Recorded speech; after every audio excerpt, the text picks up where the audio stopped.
Hey, how you doing? This is John, and welcome to John's Long Box, and it's clobbering time. I'm here with Marcus Kellegrew, and today we're going to talk about Bane versus Kingpin. It's such an obvious one. I'm surprised it didn't come up earlier. Bane too obvious. Too obvious. It's too obvious. I don't know. It's funny because I got a guy at work who, what are you gonna do this week? Oh, that's nice. Yeah, what are you gonna do this week? I told him Bane versus Kingpin, and he was just like, "Is that really a fair match?" And I had to. I was just thinking the same thing. I was looking them up quick. I'm sorry I wasn't on last week. I was at Heroes Con. Yeah, you told me. Thursday night before the show, we get together at Andy Smith's, and then the show is Friday. Saturday. Everybody goes out Friday night, Saturday. I don't drink or anything, but they go hang out and such. So I apologize. I mean, I knew you probably knew, but I apologize anyway. Yeah. I can show you while we kibitz what certain comics I got if you want to see them. Yeah. This is a good filibuster. Yeah. So I met your guy, super nice guy, super cute wife, Project Noosis, trade paperback. I talked to him Saturday night with Andy for a long time. I know you have these books. He's really just like he is on stream. He's a super nice guy. Yeah, that guy could sell ice to an Eskimo. Yeah, he's great. The other story is, and I met Chad Townsend, and I picked up my crowdfunded books from him, Black Phantom 1 and Black Phantom 2. These look super cool. He's got shiny covers. I like Chad's a super nice guy if you ever have him on. He's over. I got that. I got the People, the straw cover that Phil Diaz tried to give me for free. He knows you like it a lot, so he wanted me to give it to him. It was this excellent looking book. I mean, I haven't read anything yet. Does Phil know that you and I still live 1,000 miles away from each other? No, I don't think so. And I didn't do the card though. Like they were talking about the card. Like a New Yorker, so I guess. Reenie says hello. Oh, Reenie, yeah. Yeah, I spoke to Reenie a couple times about artwork and what she's doing and stuff. Super nice. So this is the People. I'll show the back because that's the drawing. And I love the character. You want to give it to me for free, and I said no, Phil. I got to give you $10. You're not. I'm not getting it for free. Right. I don't. It's one of the things that your boy Zach said that I still agree with. Like super chats do. Like when he said, I was like, dude, just take the super chats. Just take the money. And now, I'm actively discouraging people. Well, I've never given a super chat because my wife would shoot me. It does make you feel weird. It's just like, Does it? My wife would shoot me. I got a couple other things. But when people give me comics, I want to pay for them. Gave me these books signed by Jim Shooter. He has so many signatures, and he's a big fan of mine. I don't know why. But Smokey has been in our chats. So that's pretty cool. I could have, if I was sharp, I could have got this signed by DeFalco and friends. But it costs money to get autographs now, so I don't spend money on people's. I mean, they're nice guys. I understand why they do it, but I'm like, no. And it's okay, Mr. Hobo. I'm like the only YouTuber that actively discourages people from super chatting. This is I know you are. War Lion. This is from a guy who was right next to Vaughn Coleman. I'm gonna make that big. Let's check that out. I don't know that. This is the first one I don't know. No, I didn't know it either. And he's a super nice guy. It's Compan. It's written by Henri Compan. And I love it. I'll open some of it up. I thought Did you read it already? Look at that. War Lion's a woman too, huh? I think they're both in there. Oh, you didn't read it yet? He didn't seem like a wokey guy. I know this is a Kickstarter. You can get all 3 books. He sold them to me for $20. So I was impressed enough. He was a nice guy, and I was impressed with the artwork. Do a face reveal. What are you talking about? When will we do a face reveal? Do you think if this was a false face, this is the face I would pick?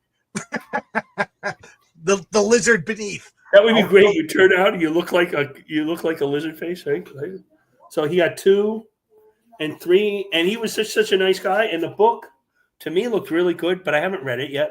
Yeah, that looks pretty good. Where did you find Dexter Wee? I mean, so he's somebody. I don't have to get his information, and if I get it from here or something, I'll send it to you. He might be. Wildcat He's a really Kingpin. nice guy. I didn't see that Cushion Sap. I love Wildcat.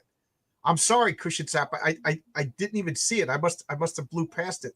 He looks like he's out of Illinois. But Cushion Sap, if you could find a good one with Wildcat, I would love to talk about Wildcat.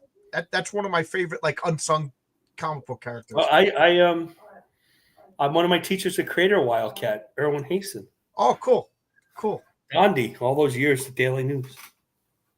Oh, that's right. And I had dinner with Mike Barron too. Oh, how's Mike? Mike is a little more frail than you think. Like he kind of looks. Man. And he goes with, but he's fine. I mean, he goes with Chris Brawley. He was there all 3 days.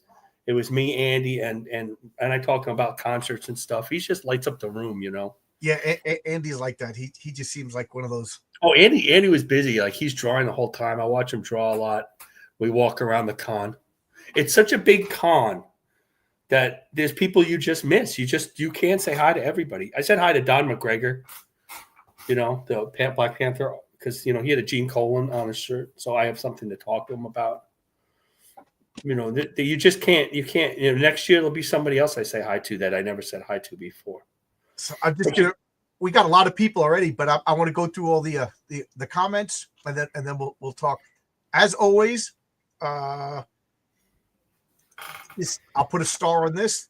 This is open invite if you want to come in and talk. Pick your champion. We got RRTNZ, a great matchup where we're going to Tom Hardy versus comic book, man. Comic book. I haven't seen all the movies. It's all about comics here. And then, of course, my comic hero Tales. Oh, I should do that. Sorry. For some reason, I've been getting an uptick in sales in the past week or two, so that's nice. Yeah, I noticed. That's great. I'm psyched. Yeah. Hope I got my blessing from Zach Tan. I noticed this. Why does everything say @ with numbers and everything? What is going on? I don't know. It wasn't like I was looking at other live streams. And this is driving me crazy. It just happened too. I was looking at on Rex's thing while I was driving just to have some radio. Not that he's that exciting, but it wasn't like that there. And then all of a sudden I turn you on and it's like that. I have no clue. Guys, I'm using StreamYard, so let me know if anybody else's chats are showing up like this because I did not hit a button. I think I can look on my phone. I'll look at anything live. We already talked about that. Heroes back from Marcus Con. Maybe we'll have a Marcus Con one day. I miss having disposable income. Yeah, I really don't have the disposable income. I kind of just. I tell you, the way prices are rising. Those like I said, it's no big deal. That war lion looks out of New York City, boy. You don't have to worry about that new mayor. Well, we'll see if he becomes mayor. You must have thought that was your ass, John. Oh, I see. Yeah. You got exactly. Your face looks exactly like your ass. Like the stream. John's long box, and I would have gotten away with it if it wasn't a few snooping kids. Yeah, pull the mask off. Wildcat toast most of the DC fighters how to fight. I love that. I love that. I love the Wildcat. I loved it when he teamed up with Batman in Brave and Bold because a lot of early to mid 70s DC comics I did get is when I had to really make a decision. The later 70s I didn't get. And there was Jim Aparo. He would fight Batman. And Joker they had like poison things on their boxing gloves. Remember that? Yeah. And I like JSA and stuff. I have trades of JSA. I like that. Ted Grant, Wildcat, that he was he was also like a ladies' man. Do you remember when John Byrne brought back the original? Like he made. Oh yeah, that's right. And then they were dating. Like here's Wonder Woman dating Hippolyta's thousands of years old, but she looks younger, dating an older looking man. With no powers. Like she could have picked anybody, and she picks the one guy on the team with no powers. And he had they used to draw him with that ear, like the cauliflower ear and the pug nose because he's in so many fights. I do like Wild, and that costume is like over the top ridiculous, but it's also great. It's up there with the costumes that are so bad they're great. His mask was silly. The rest of it's just a black suit. The Wildcat costume, the original Hawkman where they couldn't draw the beak. Bird. They would put the beak and you would see just his nose. I tried to draw that. That's really annoying. And the other costume is the original Adam, the brown and yellow. Oh, right, with the cape. And he was only Adam because he was like 5'2", but he was really tough. Yeah. The Golden Age characters are just fantastic. Well, apparently my father told me that was like a derivative nickname for short people. You Adam. Was it? Yeah. So Al Pratt was short, so they called him an Adam, and that became like his. We could have called. BAM Graphics says that Wildcat was created by Irwin Hasen, and Irwin Hasen is about 5 foot tall, and he was a ladies' man. He was a real ladies' man. Yeah. Well, if you're short, you got to develop this. He was funny. He was a really funny man. I was going to say the Riz, but like I said, we used to say Mac. You had to give it a Mac on. He had game. Game was a little later on, but in my I remember my brother's group. They had another word for it when you hit on girls. But every generation has their own word. Now it's Riz, and I can't say it because I'm not a teenager. All right. I don't like that word at all. Well, I don't like any of the generation words. That's where I get old. I don't like Riz, mid drives me insane. Oh, mid is I did a post of all the words that I just never want to hear anymore. Riz is one of unhinged, bitch made. That's another one. Unhinged. Yeah, I'm with you on the modern language. I mean, maybe I'm not everything, but the modern language, I'm definitely with you.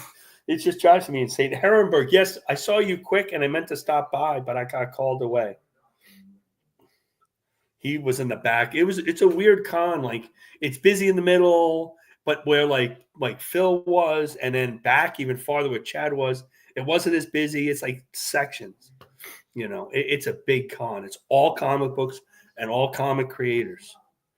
But you can't get autographs anymore. A lot of them charge $10, $20. Yep. Older guys. So I always like to wait a couple of minutes, see if anybody. Oh, okay. Zatan educated me. I think Riz is short for charisma. Okay. Well, it makes sense. Okay. All right. So you got to roll 3 dice 6 to see if your charisma is between 3 and 18. I think I'm a 4. Yeah, is your Riz your dump stat? That was always like the thing back when we were kids. You make up your warriors. You want strength high, and then charisma was your dump stat. But I tell you, when you're playing a superhero game, charisma is not your dump. If you have your charisma as your dump stat in Villains Vigilante, then we can't even say hi to Yellow Flash because it says at Yellow Flash Productions. Well, I'm going to say hi anyway. Oh, Yellow Flash, how you doing? How you doing, Yellow Flash?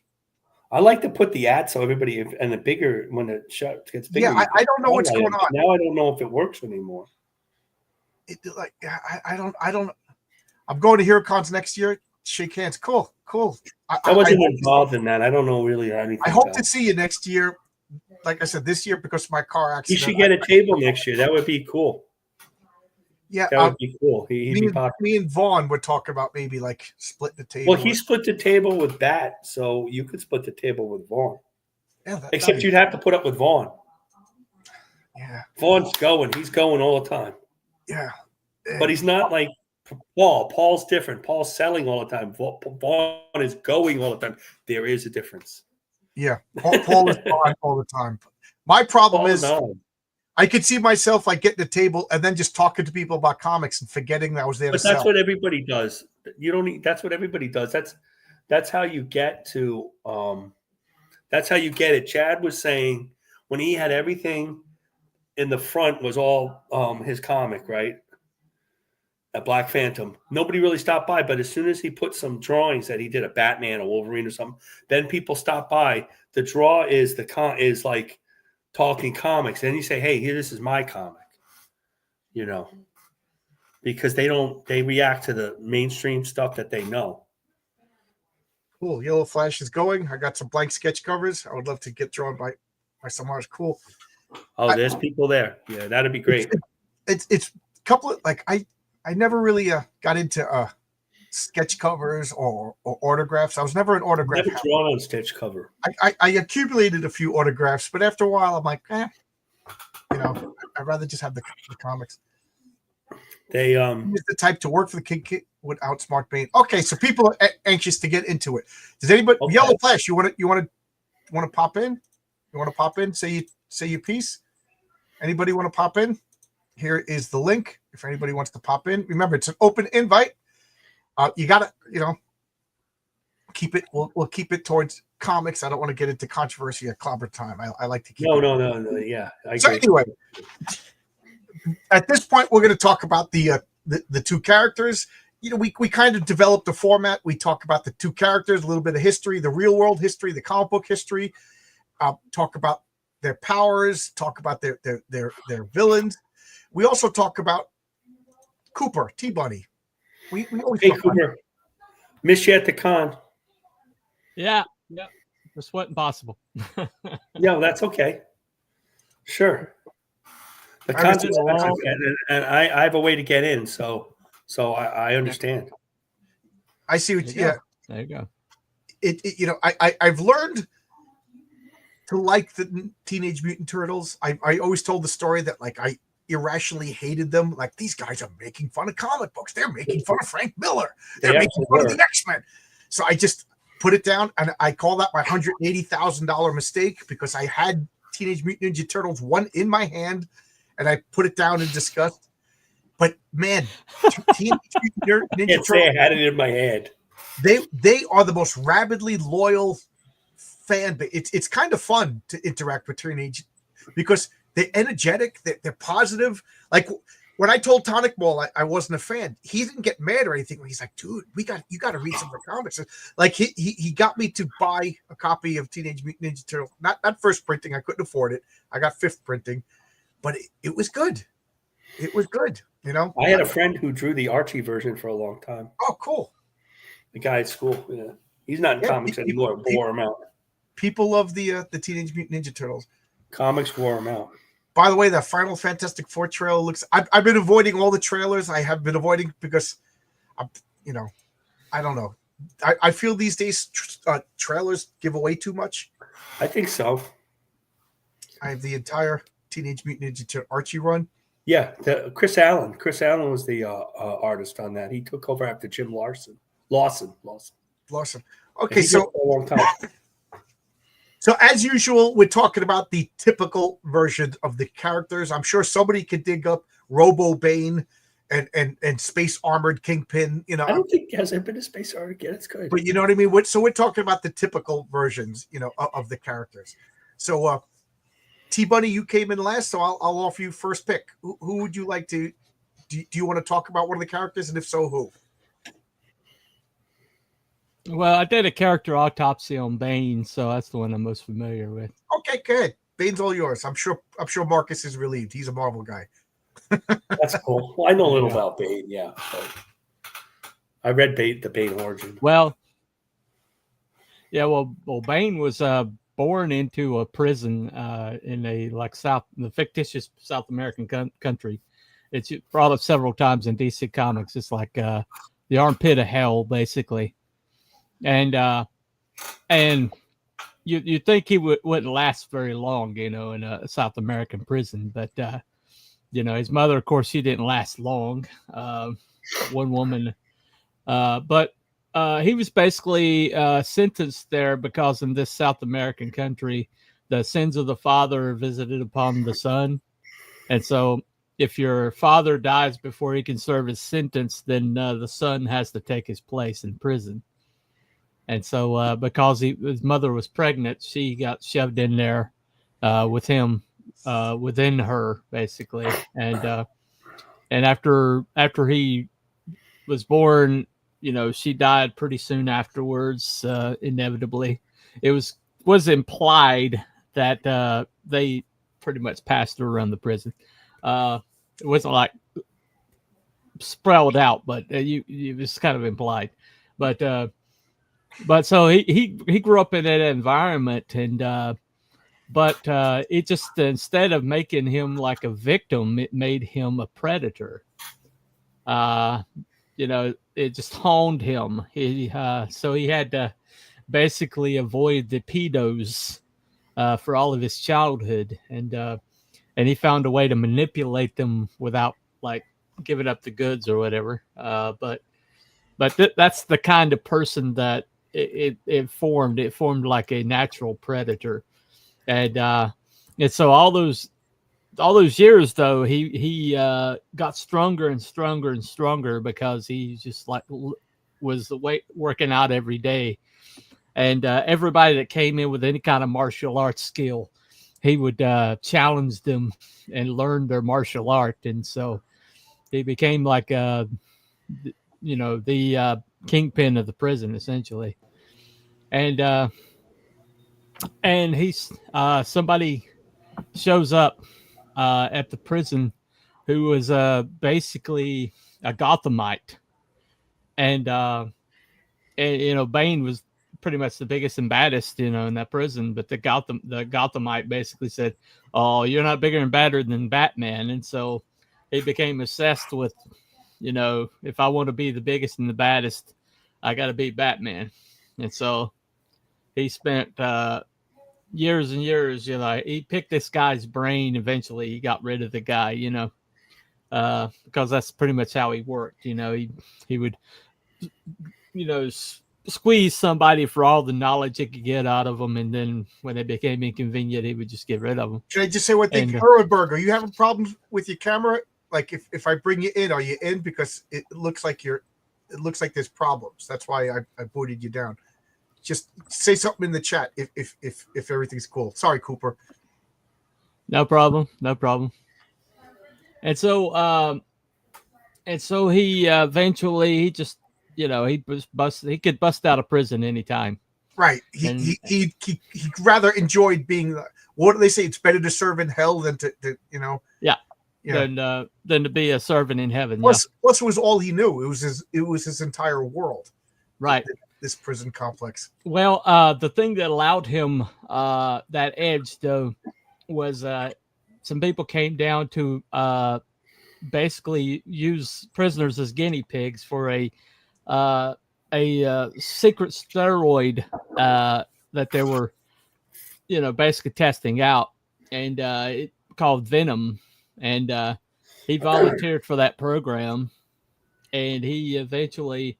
Everybody else pretty much died, almost right away. But he was so strong in mind and body that he was able to take in more venom than anybody that they'd ever tried before. And so eventually he basically busted his way out, went through a wall on his way out, so he was that strong. And then he goes to Gotham City after making stops, along the way, and gets to Gotham City, and the first thing he does is kind of introduce himself to Batman, by killing some longtime Batman villains. I can't remember. Too bad it wasn't the Joker. No, it wasn't the Joker. No, Joker's got plot armor. It wouldn't have been the Joker. Yeah. I talk about how much I hate the Joker, but the truth is he's just too overexposed, and I think DC needs to have a Joker moratorium. The most amazing thing about the Joker that through the 50s they didn't really use him for years, and they didn't use a lot of classic Batman villains until Julius Schwartz took it back over in the mid 60s. So the fact that he got overexposed by now is just amazing. And they used to do that in the 70s. They go, "Oh, why don't you bring back, say, Kingpin?" They go, "We just had Kingpin in the comic 3 months ago. We can't bring him back now." I just want to say, RJ in the chat, RJ has 2 comps, Tomix Valiant. You could go on Indiegogo and Crom the Destroyer on Indiegogo right now. I can't even shout out to my buddy. I don't recognize anybody with these ads. I know. I don't know what's going on. I honestly don't know. I didn't hit any buttons. I didn't do anything. No, it's not you. It's in other shows. Yeah, StreamYard is double checked in other live streams. And I would be remiss in my duty. I said duty if I didn't mention Golden Patriot by Yellow Flash. It's on Ripascend, right? I'm gonna get lambasted if I say the wrong thing, right? But I'm an old man. It's on Ripascend, I believe. Yeah. And we got Matt Barr over here who's working hard on Rock and Roll Ninja 2. And hey, Matt, I'm gonna reveal it now. There's gonna be a new ninja. He's drawing me in the book as the new ninja. So cool. Yeah. That's not true. That is not true at all. That is a total absolute lie. Hey boys, which version we go with? I would love to. That would be you could be the ninja's mentor. You could be like their stick, or or it could be what is just a it? guy who gets accidentally punched in the face, like in a Well, you could be like, Hey, if Chris maybe Farley you can could play a be- ninja, you can play a ninja, John. Yeah, definitely. You could Yeah. be a retired Good ninja. job, Yellow Flash. Good job. $400 or $400. That would be Oh, fantastic. Long Box Ninja Academy. Yeah. There you go. You got it. You got it worked out, Heroinberg. Oh, I'm already in the book. You're in the book. There you go. Don't tell me where. I want to find myself. There's going to be a bum like peeing in an alleyway. Something. Oh, there's going to be a guy getting into a fight in a subway. That's what it. There you There go. you You can't do that. Don't get in fights with subways. You could get hurt. Man. There you go. So, yes, a lot of people ask the same question. We're talking about the comic book versions. The movie versions, are completely different. So, Bane was a little bit of meta history. He was created by Chuck Dixon and Graham Nolan. Mhm. And do you know why he was created? Anybody know why he was created? Like, He was created because of Nightfall. right. Okay. Yeah, they need somebody to take out Batman, and so they needed a Doomsday for Batman. Correct. Yeah. Right. That's right. Like He's a way better character than Doomsday, for God's sake. Bane has a story, a purpose, a character arc. Yeah, he's filled out. Flaws.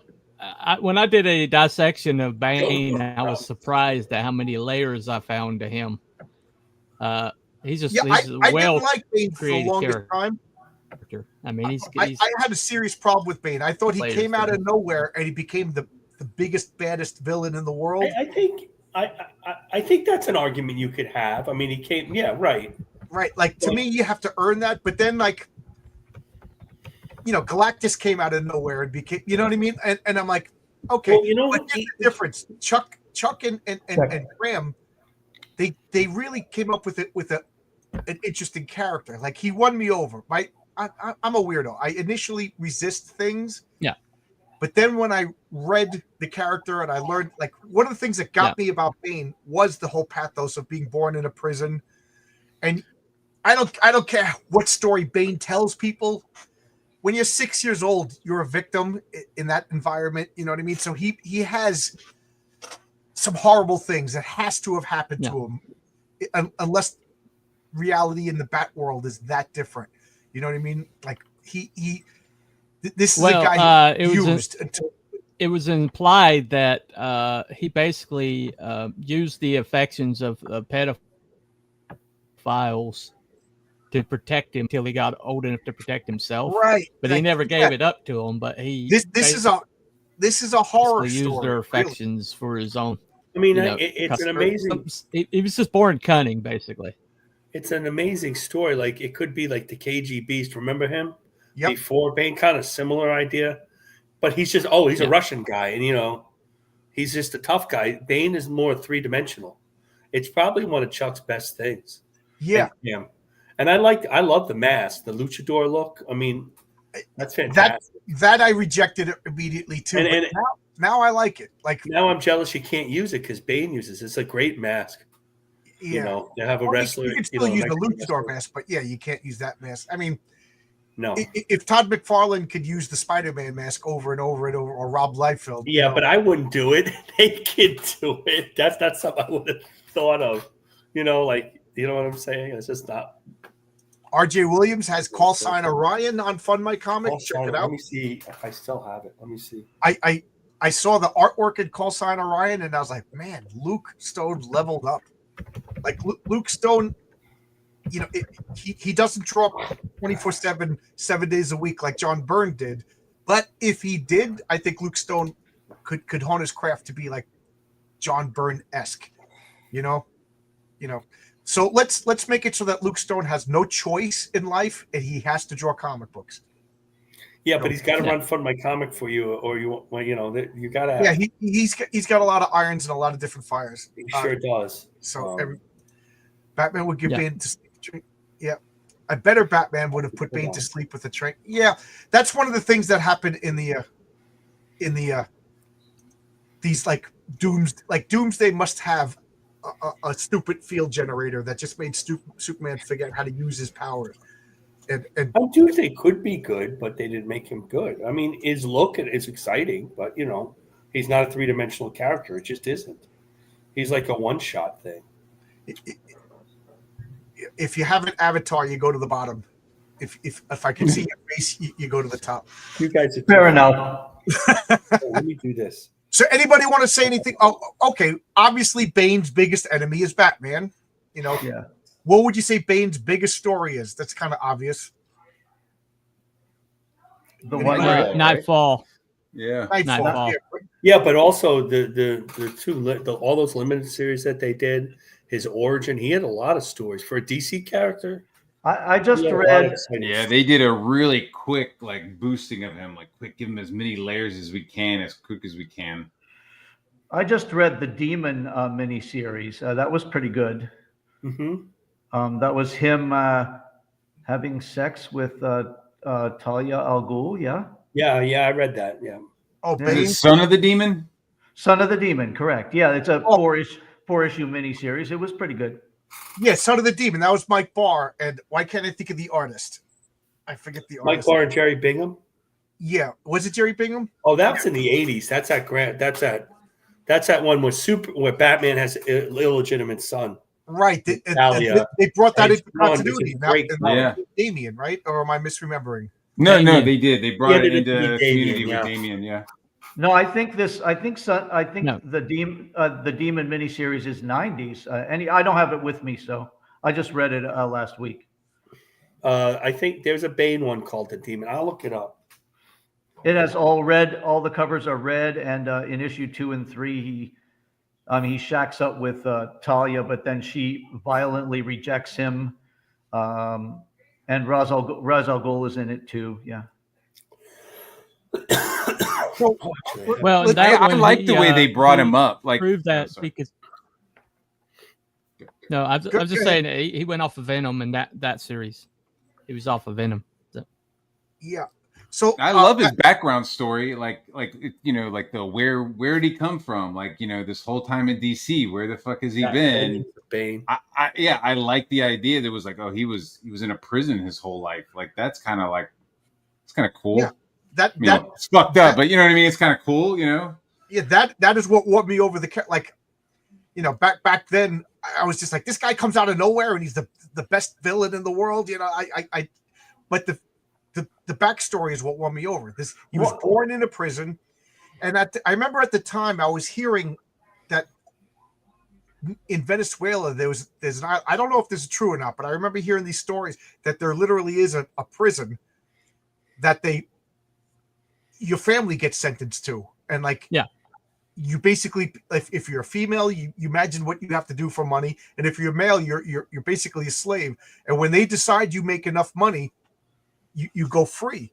And I wonder if that was the inspiration for this Bane story, this urban legend, or maybe it's a real place. I don't know.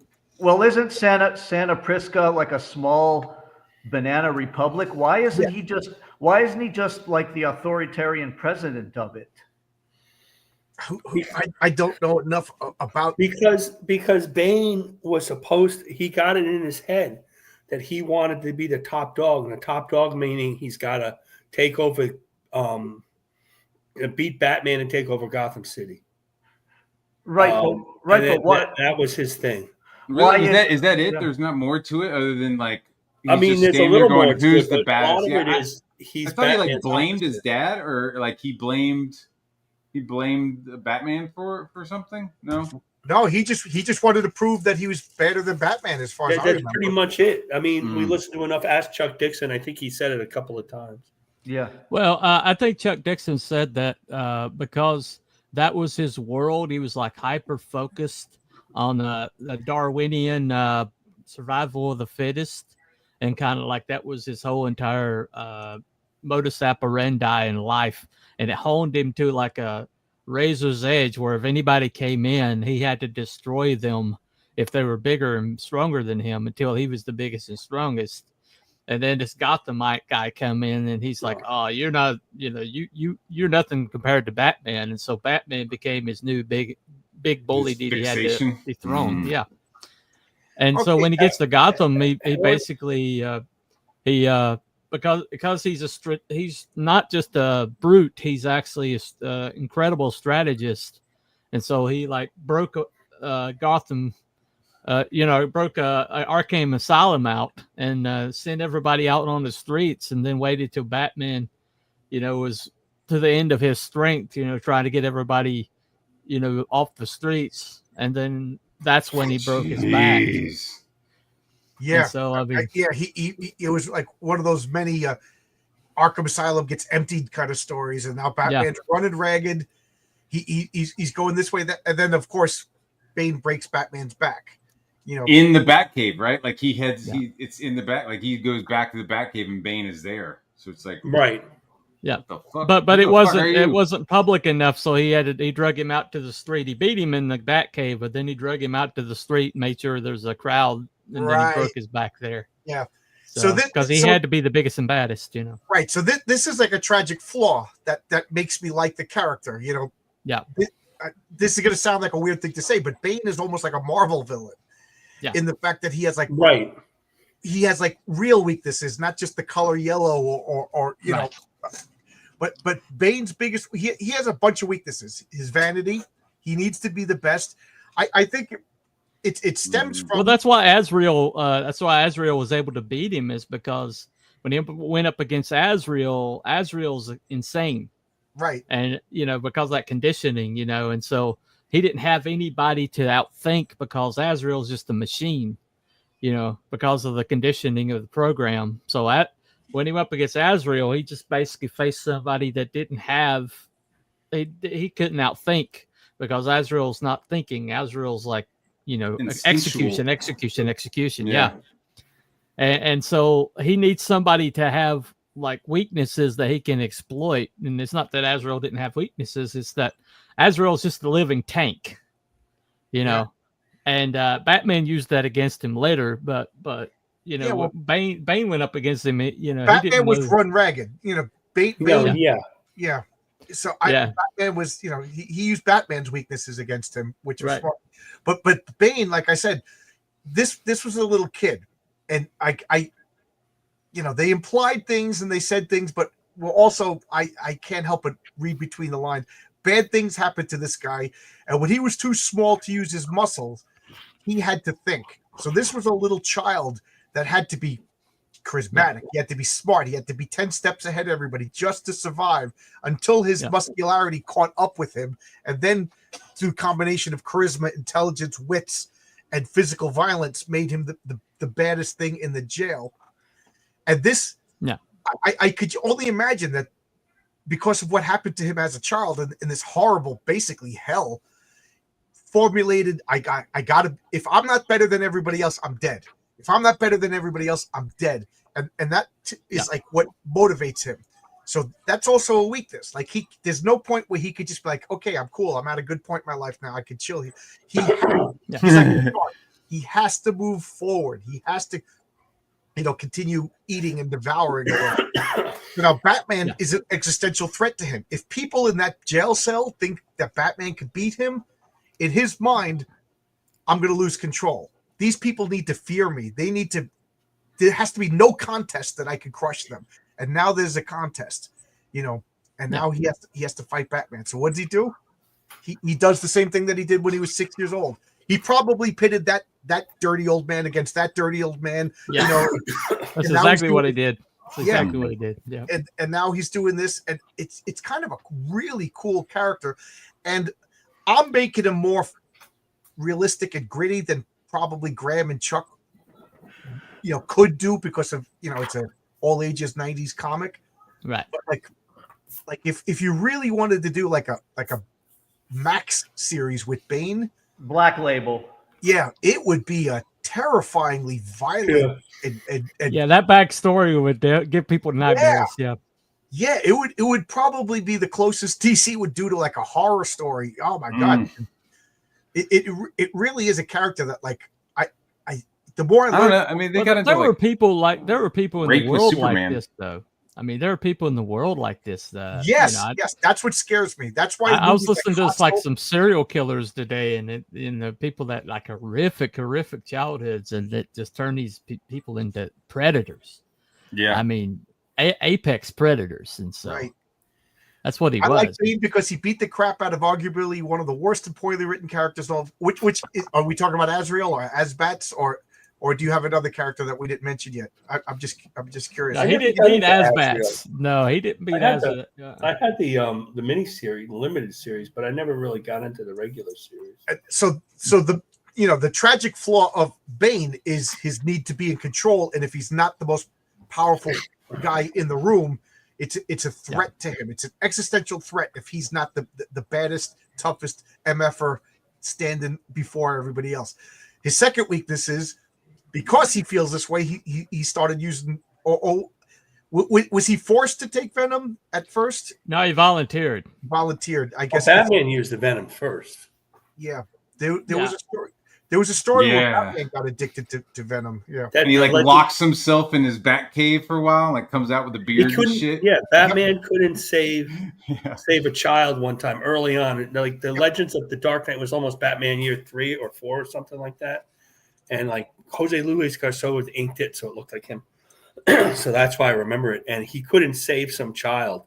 Right. I got to get stronger and stronger and stronger. I don't remember if he developed the Venom or somebody developed it for him. And he started. He started taking it, but it was developed by the military, and so Right. Okay. because of his military connections, he knew of his existence. Yeah, But, little green pills. Yeah, but he got addicted to it. It made him way too aggressive and way aggressive. Yeah. And he wasn't entirely control of himself, and that's death to Batman. You know, Well, when did it totally control? When did it become injectable steroids that you carry in a backpack? Well, that happened when they brought it to Santa Prisca. That's they wanted to like make it like they want to make like super soldiers, and so that's why they made it like injectable, because they didn't want to just give them an edge. They wanted to make them like a Hulk. And so, just off the top of my head, I'm thinking about like what style, like what martial arts styles was Bane able to learn as opposed to Batman? Like what are you going to learn in the prison? Well, like, I know there's like a prison martial arts like Block 22 or something like that. You know, like rock and roll. But say what? Hitting somebody with a lunch tray. Yeah, so it's like, I mean, I feel like Batman, like whatever kind of like brute shit you learn in this little like Venezuelan prison. Well, he learned his luchador mask. He learned his luchador mask, and there's a lot of South American martial arts that are really imagine Brazilian jiu-jitsu. It comes from Brazil, so I imagine there must have been other people with skills locked up in the jail that probably Bane was like, teach me these skills, kind of thing. You know? Mm-hmm. That's exactly what happened. He would. I'm not saying he wasn't learning it. I'm just saying he's not learning it at the same caliber, right? That Batman. I agree with that. I don't think he would have the variable. It says here that he invented his own form of calisthenics, meditation, and combat techniques. Yeah. In prison, he usually says, "Oh, he skilled at hand-to-hand combat," but everybody in comics is skilled at hand-to-hand combat. Well, the whole luchador like culture produces incredible like warriors. I mean that's kind of like it's kind of wrestling now, but luchadors used to be like a real big deal. So yes, I know, yeah. But he didn't go and train like Batman did, over with, he didn't. He never met Lady Shiva. He never met Lady Shiva. She's the premier martial artist. I can't help but think. Does anybody remember that in the second season of The Walking Dead when they were in the prison, and they're having like a personality conflicts with the prison group and Rick's group. And then the zombies attack, and all the prison guys do prison fighting. Like they're like stabbing them in the chest. They're doing prison fighting, and like Rick's guys just wail. I was just thinking of Bane doing like a quick shank so the guards don't see. That was Herrenberg. That's Bane and the Demon is the one you read. What's that? Yeah. Bane of the Demon is the miniseries Herrenberg was talking about. Yeah, where that's right. He doesn't really fall in love with Talia, he obsesses over Talia. Yeah. And Talia uses that against him because Bane, and in a usual, like just like Chuck would say, Bane never been with a woman, and now he's with Talia, and then he can really get wrapped up pretty quick, even though he's so much smarter than everybody else. Now, does he become obsessed with Talia because that's hilarious? He gets whipped. That's exactly he definitely is. That's exactly right. Not only is he whipped, but she rejects him pretty quickly. That's right. Yeah, and Yep. he beats. Hold on, he shows his smarts. I think he beats Ra's al Ghul in a chess match or something like that, right? Yep. Yeah. That's right. Yeah. So Graham Nolan, Tom Palmer, great looking comic book. now is he become obsessed with her because she likes Batman and he has to conquer Batman? No, he's obsessed with her because she had sex with him. Oh. Yeah, he's a total single white female for Batman. Like, Talia al Ghul though. I'm gonna fuck Talia now. I mean, Talia al Ghul is pretty serious. Remember, though. She's wrapped a lot of people probably, around her finger. unless she's a bad bee. She is unless very something bad. happened to him in prison, more than likely he was a virgin, right? Because how many women was he ever around? I don't think he was a virgin. Yeah, well, his asshole probably wasn't virgin. That's one of the reasons why he's the way he Well, is. try not to say that. Well, dude, I mean, recently they had Superman get like anally raped, right? Yeah, I remember that. Yeah, that's all. And everybody's like, "Wait a minute, Superman red and blue, I think it's called." Yeah. Yeah, it was like, okay, so he had to stay in character, so he stayed in character and got raped. Okay, so yeah, Bane got probably turned out, you know. Well, actually, Horrible. Bane. And that's probably in the at least comics, some starring, dude. You know what I mean? It's like they fucked me in my ass. And I'm gonna kill it well, all. in the comics, though, he would like they'd bring like 2 or 3 women to him a night, and he would like the insinuation was that he would murder the shit out of them, you know. That's like Conan. bodies. Like they were bringing them. They were bringing chicks to Conan. Chuck wrote him like much, he was really newbie to relationships, though. That's kind of right. Like it. Yeah. I understand. That almost seems like a weakness. Then, like he has like this heightened thinking process, this physical stuff. Like it's all like geared towards super villainry. But when he has like basic communications and talking with another person, like he just doesn't have it. Like he doesn't human very well. Is what yeah. Well, hey man, do you want to hang out and have coffee? Do we conquer the coffee? No, we just order it. This coffee is stronger than me. Yeah. In fact, he starts coming up with the plan of how to get the coffee. No, we just walk right up to the counter. We just order it. Just add water to your coffee. It won't be as strong. Oh, okay. So if nobody's, I'm not saying you have to, but if nobody's watched the adult Harley Quinn cartoons where Bane is kind of just like a little bitch with a weird voice. Oh, I'm Bane, that a lot of the humor in that is because he keeps wanting to conquer things, instead of just do things regularly. Yeah. So, and he's terrible at everything. They basically just make him to a cuck in that cartoon. I hate to say it. It's because Bane is the epitome of toxic masculinity. You know what I mean? So they have to take him. Right, I would say that's true. But because he's some sort of masculinity, they have to make him look ridiculous. They have to take him down as many pegs as they can. That's what happens in that cartoon, basically. Yeah. Well, one of the things about Bane you have to understand is that he has always got to be like the underdog, or he has got to be the one trying to conquer. Because once he's at the top of the king of the hill, he doesn't know what to do with himself. And that's one of the reasons why Azrael was able to beat him, is because he defeated Batman, and so he was like at the top, and so he kind of let his game down a little bit. So he's always got to have that mountain to conquer, and once it gets, it's like the dog that catches the tire, in a way. And so when he came up against Azrael, he wasn't prepared, he wasn't honed, he wasn't at the top of his game. He didn't expect that the violence, the level of violence and the level of determination and the pure, just absolute single-mindedness that he hit with Azrael, because he was used to a Batman that was worried about, worried about people around getting hurt or something like that. Yeah. But He didn't realize Azrael was just like see issue, kill issue, right. and Basically a sociopath. Programmed as do you think sociopath. like it's kind of weird because like Azrael, like as a person, like he was like a college student. Yeah. He seemed like a normal person. You know It's what the I mean? program. It was the program. Yeah. Yeah, the system. So, but it's The like system, so. the system. As soon Yeah, as the he system. put his helmet on, like he wasn't even like himself. Not even He, human like, anymore. It was a complete switch. Yeah. Yeah. Yeah. So his second, like I said, that's his first weakness. His second weakness is this addiction to this venom. Yeah. Yeah. You know, and I refresh my memory, but I have stories where like the stronger he gets, the more careless he gets, a little bit more reckless. You know, he relies on the brute strength, not so much planning. You know, Yeah, his brain kind of takes a back seat once he gets really strong. Yeah.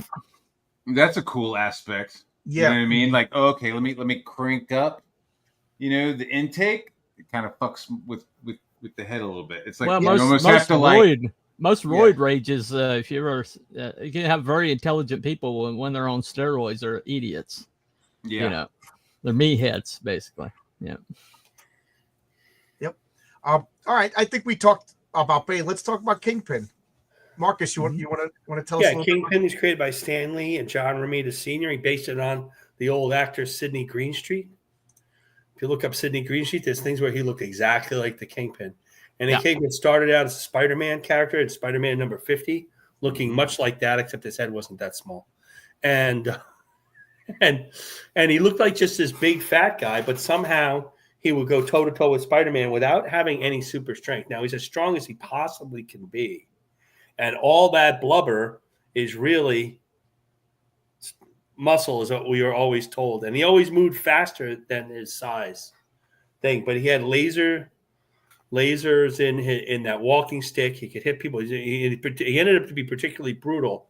Now, for Spider-Man, he was the head of crime in New York, in that New York City, as opposed to Maggia, the other part of the crime. But he was the main crime family. He had his wife and son, Vanessa, which that was one of his weaknesses, Vanessa.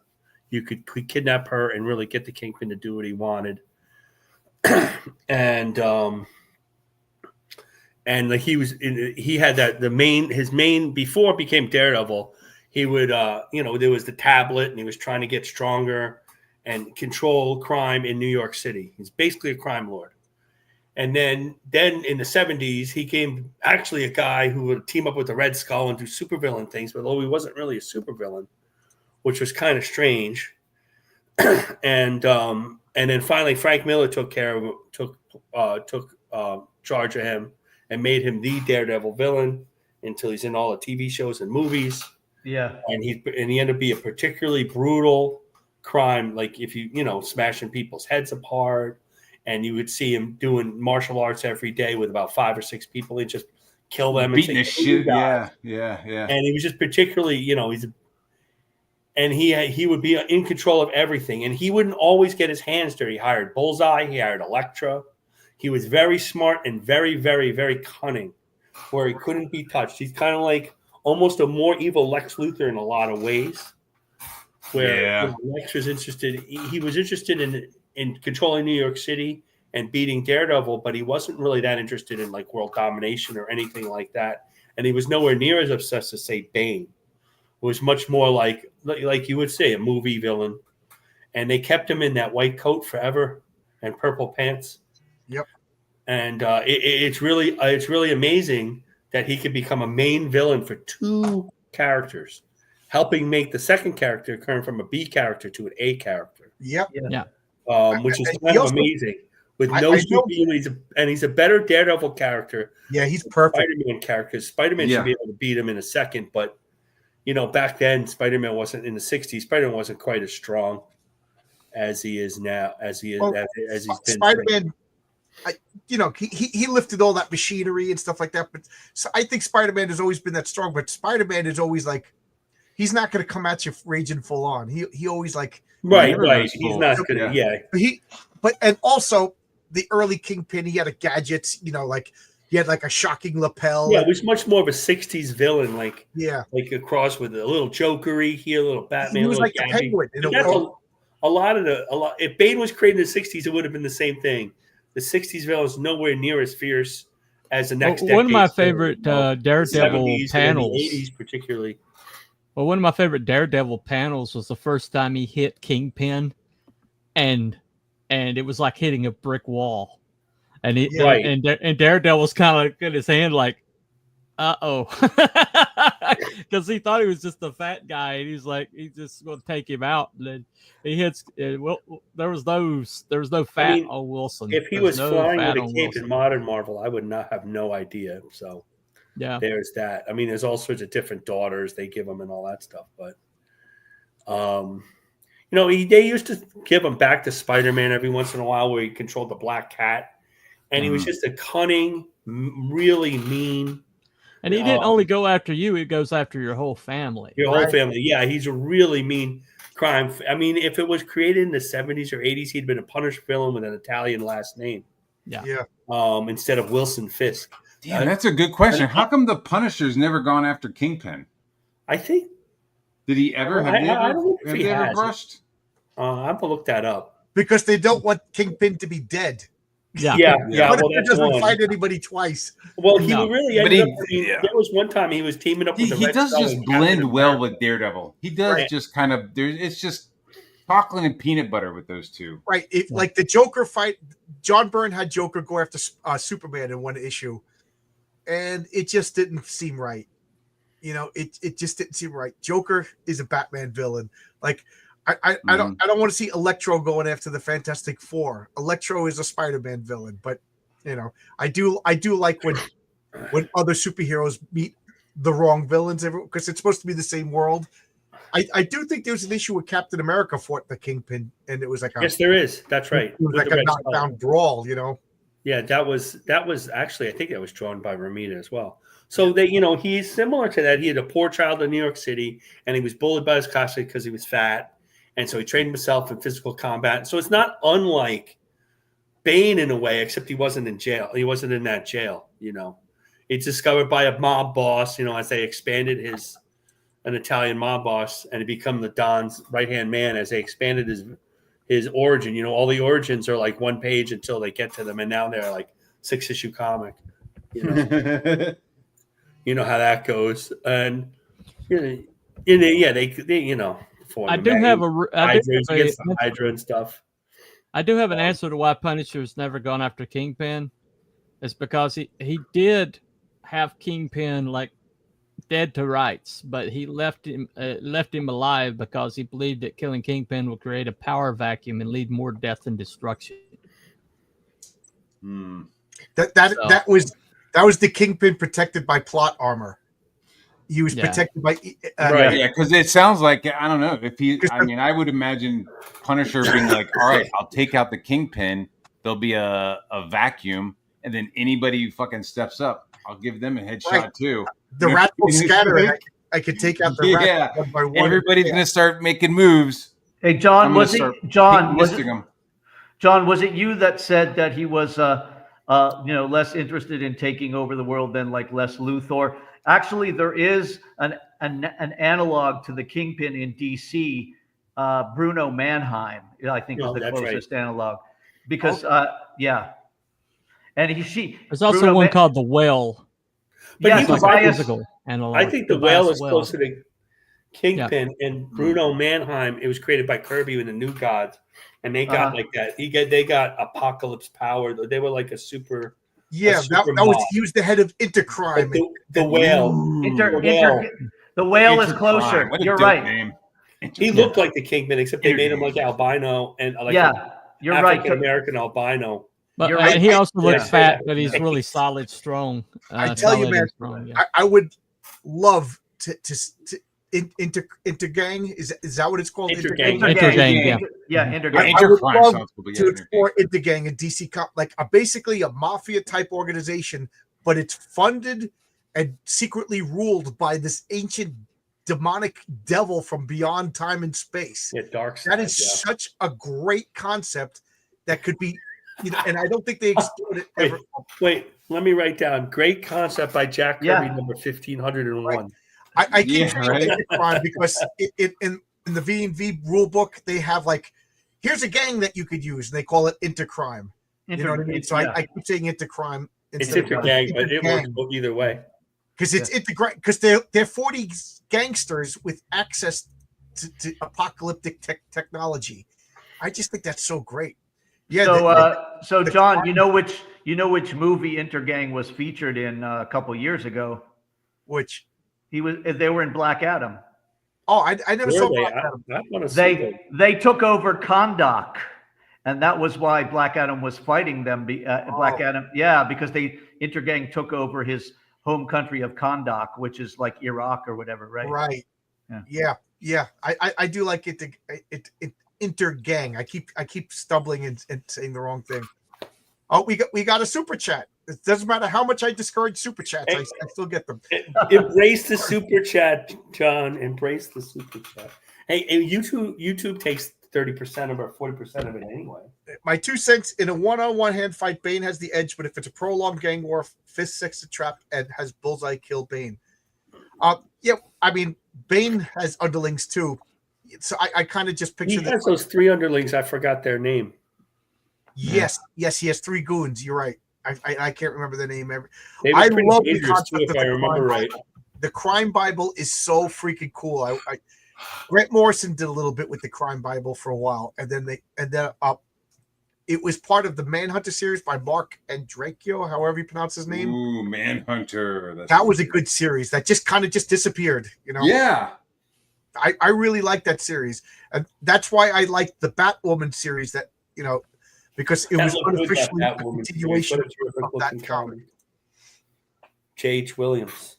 I do love the idea of an organized crime occult organization. So keep your eyes peeled at Heroic Tales for. Okay. So John, Bane has 5 main goons. They're called Bane's Militia, and I've only seen a couple of these in print, but their names are Bird, Scarlet, Siam, Mr. Toad, and Phosphorus Rex. Yes. Okay. Well, I have a different list name. I have Trog, what's your Zombie, Angel, and Bird. So, Well, maybe Militia probably changed over time. So Or they died and he got another one. I don't think Yeah. Bane would get too attached. no. I think they were the guys who were actually nice to him in that prison. Yeah. The first 3, the one that you mentioned, T-Bunny, now that I remember. Because I read a lot of these Bane comics, I would say in the last few years. Yeah. So I kind of remember that. They all kind of merged together, though. I mean, after a while. There's like a guy with blonde they hair, were right? There's like a blonde ponytailed fella. Yeah, that's one of them. Yeah. So Right, RRTNZ's right about them on that chat, the bottom chat. Yeah. Bane and his henchmen are a darkened version of Doc Savage, the evil versions of those characters. I try to remember. Oh, that's I good. try to think, did I get any of this information about Bane from actually reading the comics about Bane or from Chuck talking about Bane on his podcast? I love It doesn't matter. Chuck is the Bible on Bane. So Marcus, do you Yeah, watch really. it? Do you actually watch it or do you just listen to it? I listen to it. I'm mostly driving when I'm Right. If you watch it, whenever he says twin spin, my face shows No, I up. saw that. Yeah, I see it at the corner I'm of my proud eye. to be the face of Chuck Dixon's twin spin. Well, congratulations. Oh yeah, so T-Bunny, yeah, you were right. The first 3 henchmen that Bane had were Bird, Trog, and Zombie, and they were all named after bands from the 60s. The Birds, Yeah. the Trogs, and the Trogs, Zombies. the Birds, and Oh, Zombies. That's There you funny, yeah. That is funny. I think I'm I- biased. I Miles don't read a lot high. of decent. Right. I'm biased too. I'm biased towards it. In almost any of these, it's clobbering times. I'm biased towards Marvel. So just to get my biases out. So if we want them to fight, I mean, I don't think Okay, so He let's was get down really- to the scenario. you know- I don't think it's tough to set up a scenario where these two would fight. No. This one almost. This one, it's If Bane's in New York, he would. Bane's in New York, Yeah, and he he's wants going to take for- he's over. going for Kingpin's Kingpin. already in New York, and he don't want Bane to take over. Well, and Bane's thing is, I'm going to take over Kingpin, then I'm going to defeat the undefeatable Daredevil. Right. So that's kind of the whole Bane thing. Like, oh, Kingpin couldn't defeat Daredevil, I can defeat He says, "I'm gonna make the man without fear fear me. I'm his Bane." Right, Right. right, Yeah. exactly. Yeah. This turf war. This writes itself. So Yeah. I mean, let's start with the easy scenario. They call for the heads of state, and it's Bane just showing up, and now Kingpin shows up. Kingpin takes off his shirt, Bane, whatever, and they fight. What do you think of that? Because there's two different. Then we could talk about a protracted. If Bane is on the Venom, I don't know, in a physical fight, he has superhuman strength, and Kingpin, although it seems like he has superhuman strength, he does not have superhuman strength. No. He's the strongest power lifter. I would say he's a power lifter type of body that you could possibly be, but he's not superhuman strength. No. Do you think him be like, he's trained by the Hand now, right? Like, isn't like the current Kingpin like the leader of the Hand as well? And is like, I don't know anything about the what's going on currently. I think it was like in the Savage Wolverine. That's the last time I saw Kingpin. I think was like Savage Wolverine by Joe Madureira. Remember that? Well, he had a Kingpin, but there he was like fighting ninjas and like had ninjas on his team and shit. It was like, well, I think it really depends on how much prep time Kingpin has. Well, now we're getting into the protracted gang war. I'm just talking two men enter, one man leave kind of fight. Right well, if it's just a slugfest, then I think Wilson's smart enough to pull the Venom cable, but will he have the time before he's overwhelmed by just the sheer muscle? So it looks like because he's a very cunning. He's more cunning than Bane. Bane's more of a planner, more of a chess player, but Wilson is extremely cunning. That's Wilson's superpower. Again. If he has his cane, that's a laser gun. His sleeping is a little bit of a bat utility belt in that cane of his. So he throws some gas there. He's smart enough to get out, not take too many blows from Bane. Assuming that there's equal strength. If Bane doesn't have Venom, yes, then it's really a question. Then it's a fair fight. Yeah. To answer, kind of make that peak superhuman strength and martial artists as well. Marcus, to answer Matt's question, a couple of years ago, the Kingpin killed one of the leaders of the Hand and tried to take over the organization, but I think Matt Murdock stopped him ultimately from being the leader. So he came close. Okay. Came close. So he's got some ninja stuff. He's got some ninja training. You know what I mean? That counts for something, right? In the comic book world. That's true. I think like zero prep time. Like I could just see like Bane shows up. It's like, you think you're the boss? I'm the toughest. And like it becomes like a matter of honor. Everybody's just looking like this guy's calling you out. Yeah. You know what I mean? And then so Wilson's just like, all right, I could take out anybody. And they're fighting. Like they never encountered each other before. And I always say it has to be the typical. The typical Bane does have this Venom container. The typical Kingpin doesn't have laser canes and shock belts. Well, his cane early on did do things. Right. Well, I could see him like calling Wilson out, and then all of a sudden a transfer truck hits him from the side that Wilson's kind of like at in reserve. Yeah, but I'm just talking about. So what do you? I mean, just a brawling match between these two guys. How do you think? It's Bane. Bane is the brawl. Herrenberg, what do you think? Bane because of the. I mean, are we discounting the Venom or including? No, the Venom? You get your typical gear. Typically, Bane had Venom. Early Kingpin had the gadgets, but for the most of Kingpin's history, he doesn't really. So with the Venom and Kingpin without gadgets or henchmen, it is Bane. Yeah. Marcus, what do you think? I think it's Bane. I think Bane is Bane. I mean, they're both pretty brutal, but I think even without the Venom, Bane is a little stronger. Okay, Matt, what do you think? I think Yeah, I'm gonna go along with that as well. I think I sit there and go, oh well, he's got ninja, this is that, but it's the Venom. The Venom is the thing that like pushes it over, I think Bane beats, like in this scenario, Yeah. I do think it's closer than not. You know, it's going to be like they're throwing people and the spectators are getting crushed. You know what I mean? Like the guys are They cheering. don't care. You know, and they're just like, oh my god, this is brutal. They're just taking out other people. You know, like I don't think Bane gets up and just like, oh, that was a good fight. I'm in charge now. I think it's like No, the somebody's. fight's I think he's going to be dead. he kills Kingpin because Kingpin ain't gonna stop, and then Bane gets up and like collapses. You know what I mean? Like that's it's got to be something cool. Like he's missing an eye or something. yeah. You know what I mean? Like this isn't just like fucking- Bane's like, okay, I'm in charge now, ladies and gentlemen. No, this is Bane is just like, oh, okay, this was kind of a mistake. I need to go lay down. Yeah, I got to go lay down for a while. You know. Well, our TNZ goes, well, he was strong enough to cripple Batman, but that's not true. Batman, No, he weakened Batman before he got Right. there. Yeah. Batman was not at the top of his game. Yeah, he depleted Batman for weeks before he encountered him. Yeah, he set that up. And was still juiced up on Venom. So it's like bottom of the barrel Batman juiced up Bane with a full night's sleep. Yeah, because Azrael took him out.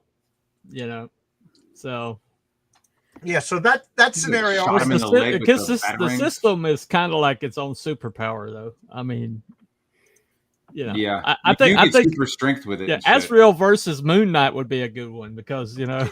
Ooh. but now Damn. so now here's another scenario.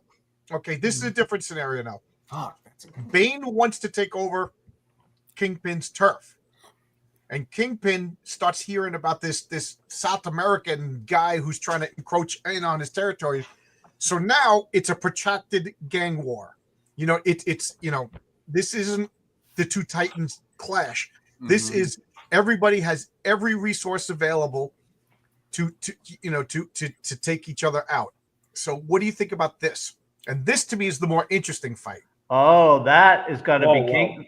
Okay. Kingpin, That's gotta all the Kingpin. way. Kingpin. Before we answer, let me take He care of the employs super chat. supervillains. So Let me take care of the super chat. Andrew Wyatt, what's going on, everybody? Bane versus Kingpin. Kingpin is much more clever than Bane, but Bane is still no slouch. He pretty much encapsulated what we've been saying for an hour and 15 minutes.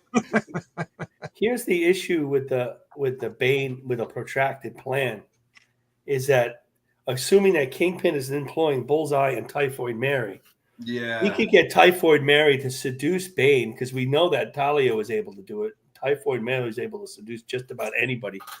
Kingpin, Matt Murdock, whatever. And then weaken Bane enough that Kingpin might not even have to touch him. Just, you know, he throws an extra sharp trading card across his neck, and that's the end of that. Well, see, Wilson Fisk is a defensive-minded individual. He like he's gotten the throne, and now he defends his throne very, very well. And then you got Bane. Bane is an offensive force. You know, he picks a target and then he destroys the target, and so you got a unmovable object in a unstoppable force colliding here. But Wilson's dug in and got the high ground. I don't see.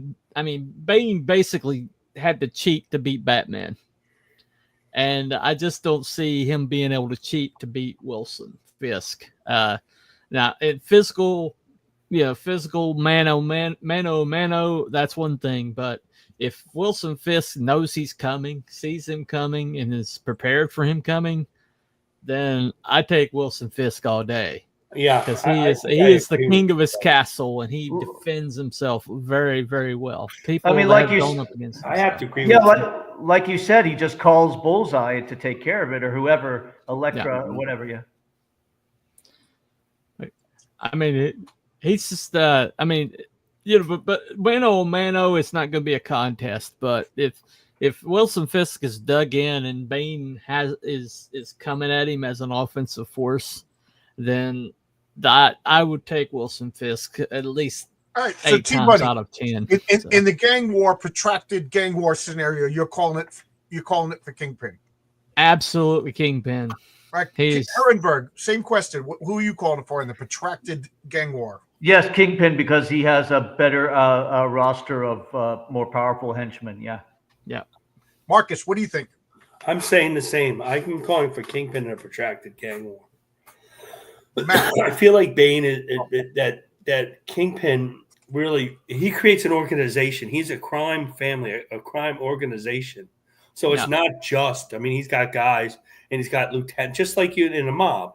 There's lieutenants and capos and made men and all that stuff we all watch on, The Sopranos and all that. And where Bane is kind of like Bane, he's by himself. Mhm. He doesn't start out with that organization. He gets it later on. So I would think, but Kingpin's older and more established, has that family and has those resources. Matt, what do you think? Yeah, I agree. I think Kingpin has the home team advantage with New York City. I just don't think you could break that network that he would have. I think he just has a bigger roster of people that he could pull from. Right. And it just being New York City, maybe he decides to fucking hire Stiltman. Who knows? It's there's so many like bad guys or criminals, supervillains in New York that he could hire. Scorpion. Yeah, Scorpion. Whoa. He could literally hire the Sinister Six. You know Yeah. what I mean? The fucking to deal with it. See, I don't like. I remember when Bullseye got his spine wrecked. Kingpin spent billions getting him a psionic, whatever you want to call it, replacement. So Kingpin to me has way more resources than Bane. Right. Yeah. I think Bane is wealthy, but I think Kingpin is like ridiculous, or at least he would not only use villains though. This is the Kingpin. There's been multiple times where he's needed a threat taken care of, where he's arranged for Spider-Man to like have to save him from this person, and so he's manipulative enough that he can even pull in the superheroes of Totally, dude. All he has to do is fucking drop a line, be like, "Hey, Spider-Man, there's a guy named Bane here." Yeah. Have you heard about Bane? This guy is like doing this, and this. Maybe you should take care of that. So I think Kingpin just has more resources. Especially in New York. He's got the cops. He's got the government. He's got everybody in his Rolodex that he could pull out. But to me, commercial electricians. There's two. I'd also like to say that he still would be a better mayor than the guy who's going to be mayor of New York City now. Yeah. That's a good. That's a good villain name though. Zoran. That's a pretty good name. Well, he's a villain, all right. Nah, definitely. But there's two major flaws for Bane. First off, his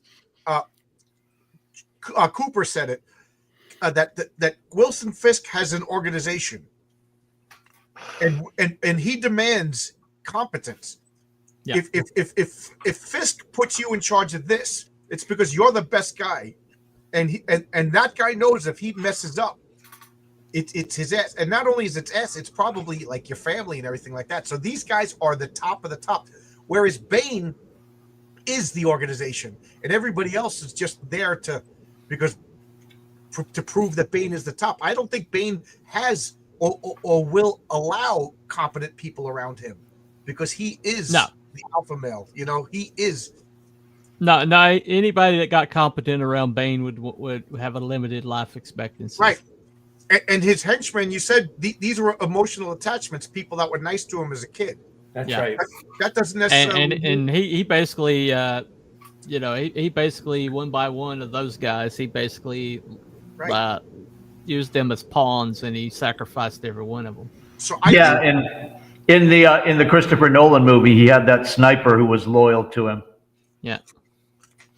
Didn't he call that sniper? They called out that sniper by his last name. Like somebody was saying that was Deadshot. That was like the. It was Christopher Nolan's interpretation of Deadshot. Yes. Yeah. Mm-hmm. Yeah. But I think Bane is more emotional than Fisk. Oh, I think that's Fisk is more logical. True. I think Fisk is more patient. I think Fisk will. You got a psychopath versus a sociopath. Right. I kind of like the idea of Kingpin being a Batman. villain one time, like a whole like 12-issue miniseries. Can Batman really deal with a smart crime? I don't think they've ever. Well, the whale was Doesn't he do, like, basically the Kingpin Falcone versus and shit? Batman. The ventriloquist, I guess, and then who's that? Black Mask. Those were Black top Mask. 5 crimes. Use how far I go back, I like Black Man, but I do think Ventriloquist. Bane will plan. That would be But so every dope in a part- movie. Every part of Bane's plan has to incorporate Bane because he has to be the best at this, and then he chooses his targets to glorify himself. Yeah. Whereas, like Wilson Fisk, he'll make deals with. Okay, I'll make deals with this guy because this is best to consolidate That's right. power. He'll make deals with Daredevil. Right, Mhm. and he'll honor the deal, and it's not to glorify himself, but it's to make his organization stronger, to consolidate. You know what I mean? Like, he'll even do like something like, "All right, I'll give up this to gain that," kind of thing. Whereas Bane is like, "No.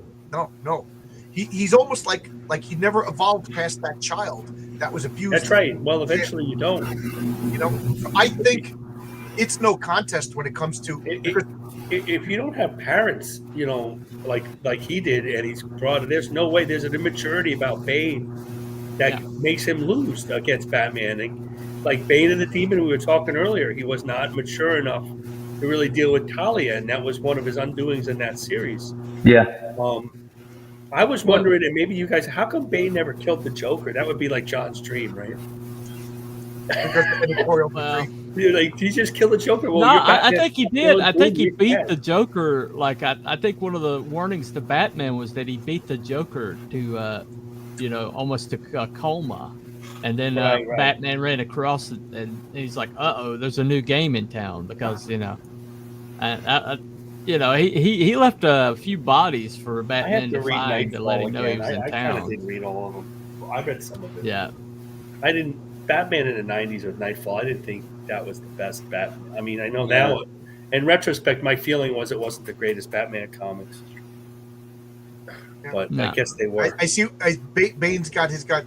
Yeah, Fisk has his weakness too. Like if capture Vanessa and that's it. Oh, that's true. But you have to understand though. You mess with Vanessa, he will burn down your world. What about when he found Vanessa in the catacombs of Columbia Presbyterian Hospital? That's where Vanessa was, down in where you're working. Yeah. Yeah, With all those homeless people, with that Kingpin, the Kingpin of the underground. Oh, it's all coming back to me now. I've only but when he destroyed, utterly, completely destroyed everybody that was behind that. I mean, it was scorched earth. There was nothing left when he was done. So there's weaknesses, and then there's like something you don't want to mess with, and Vanessa's definitely something you don't want to mess with. So speaking of Vanessa, nobody's seen Daredevil Born Again? No. Because I watched it. Yeah, I watched it. can I say one thing about it without spoiling it? Maybe. No, don't spoil it. Go ahead, and spoil it. Okay. Well, no one's going to watch it. in that first season, Vanessa is basically the one in charge of the crime family for a long period of time. Yeah. Yep. They were doing the girl boss thing a little bit there. I tell you, Yeah, it was a little goofy. I feel like. I mean, she goes from being an art dealer to like suddenly she's like running shit. Yeah. She's a girl. She's a girl boss. I love that woman who they cast. I find her to be like untraditionally sexy. Oh, she is. Was it the same actress that was in the original Netflix series? Yeah. Is it the same woman? Oh, yeah. No, Yeah. definitely, John. Yeah, she was hot. And in the original series, they really had a good way of him meeting her and how he fell for her and she fell for him. Yeah. It was and really, she's no innocent. She was really good. She knew what she was getting involved in. Yeah, definitely. Yeah.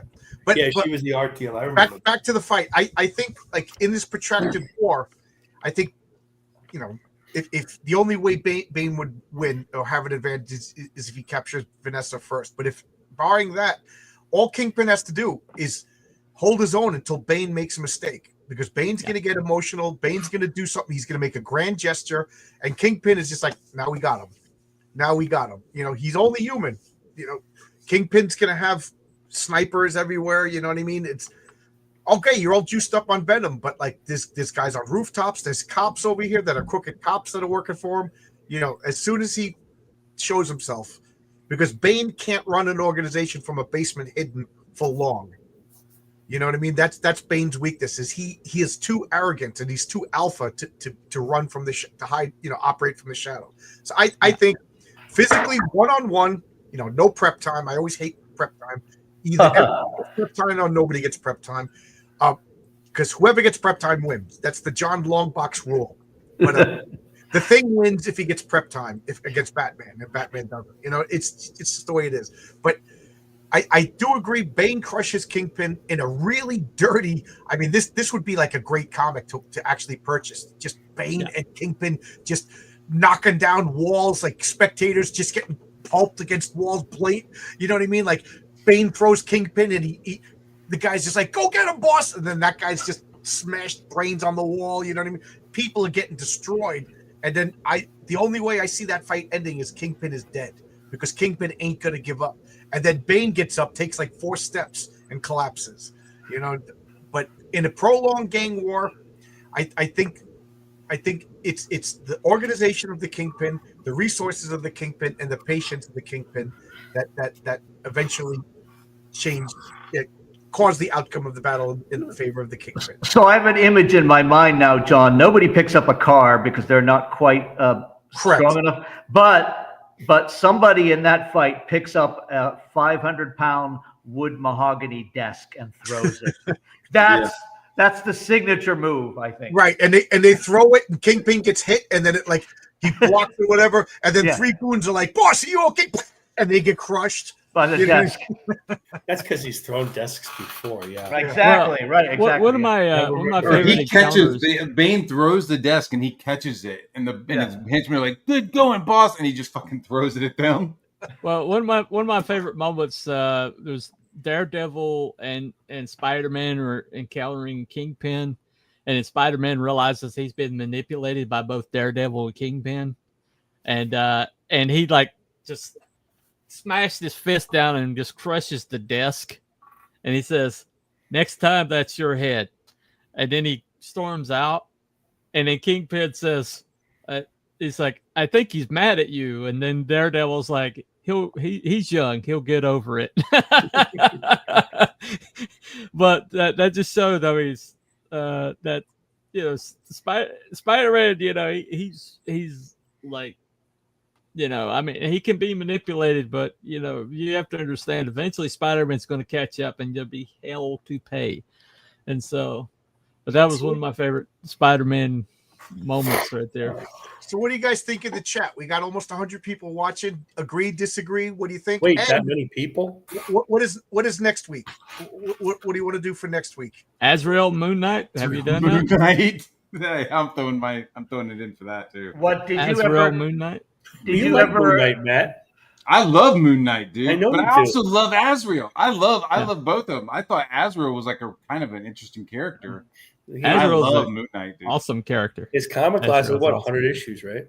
Yeah. John, did you ever? Denny O'Neil. Did you ever That's right. Did you ever consider Bullseye versus Deadshot? We considered it, but we never did it. But that is a good one okay. too. That's Bullseye another versus good one. Deadshot. That's a good one. Yeah.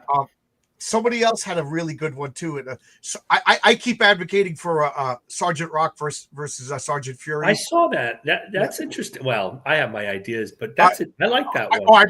I must say that if my partner Mark from work is listening, he's been pushing for Sergeant Rock. That's his favorite. So Mark, I'm pushing. Really? I'm pushing for Sergeant Rock, or for my buddy Mark. And Mark is just a normie guy I work with who just, you know, one day we just started talking about comics out of the blue. Normie versus Ego is another good one. If I remember right, normie people when I was a kid, like not superhero, if they had comics, it would be Conan and Sergeant Rock. Right. Because those war comic, well, I'm gonna get a war or Conan. It was never like, oh, I don't want, you know, they would have those random Sergeant Rock comics. Yeah. I also want to do Conan versus Sergeant Rock. like Jonah Hex first, you know. I just love the character of Jonah Hex. Go to Hex. You know, Remember when they made him a science fiction Mark Teixeira drew it? Yes, dude. They were like I had eating to- a giant grasshopper or Yeah, something. yeah, like it was one of them. really weird. I got that series. It was really weird. It was Yeah, like that he was a weird woke series. up and like it was like Mad Max or something, right? It was like Mad Max. I think it actually It was a came total out Mad after Max. the movie. That was probably the idea of it. In the 80s, it was an 80s book, so. So post-apocalyptic then. Yeah. Because I remember flipping and be like, yeah, this is cool. And then I flipped the page and they were just like eating meat from this giant roasting grasshopper. I just thought that was the coolest thing as a kid. Yeah, they don't do that weirdo fun stuff in comics much. Nah, I don't. they can't afford it. You know, back then when they had money to burn, they could take little silly risks and stuff. No, and they're not paying Ghost anybody. Rider versus the Demon. Yeah, right. Nobody's reading it. That is a good for one the too, and kids. that one comes up every once in a while. That's pretty good. I like that one. I do like that one. I like the that one. demon. Mm-hmm. Elektra versus Lady Shiva is not a contest. Sorry. Did we do this one already? Oh, Lady Shiva would fucking No. slice Well, her up. Lady Shiva is known to be the best martial artist in DC, We, Yeah. we, and then Batman's right under her. Oh, we or did- something like that. we did Elektra versus Black. Or Richard Dragon. Yeah. That's right. Oh, Richard yeah. Dragon Oh, trained comes with up them, a right? lot. It was like the three of them, or Yep. Yeah. Jonah Hex versus Solomon Kane. That's pretty interesting. Oh, that's actually interesting. I like some Solomon Kane. Yeah. That is a good one. That is a good one. And That was always cool. Like Savage Sword of Command, there would be like poems and shit. There'd be like, be like Solomon Kane poems and shit. It was cool. yeah. That's So because they were selling to Robert E. Howard fans. It wasn't just comic fans. Yeah, I love that shit. Robert E. Howard is a genius. He's a How freaking about genius. Azrael versus Moon Knight next week? Sure. And these are all good suggestions. Yeah, I like that. I have to look up. I have to remind myself of. I had a lot of those Azrael comics myself. Yeah, I had almost the whole first run of Danny O'Neill. I've been looking for the rest of them. I was hoping they'd make them into a. I remember a limited series with Both Joe at the same Quesada and Kevin Nolan inking. Yeah. When Quesada really could draw. Mwah, I think I have that Sword of Azrael. I think I like have that within. Sword of I have that reach, one. dude, I actually have that because one in the It's like I love Joe Quesada. Like he's good, but Kevin Nolan inking over his stuff is Quesada just was like cool it's visual like art. pull your shit together, and he like corrects some of Quesada's anatomy problems that he has. Well, Quesada Quesada- went to school of visual arts, Quesada, yeah, I know, Yeah, but he took illustration. He wasn't really into comics. really. Somehow, yeah. Well, he came to our illustration class. Remember the big amphitheater room, yes. the main building? He came because he knew the instructor, the woman that was teaching the class, That's cool. and he came in and like talked to us and stuff. That's I got really- one. He told about the bar. They went to. There was like a bar around the corner from SVA that everybody went to. That's right. I remember that.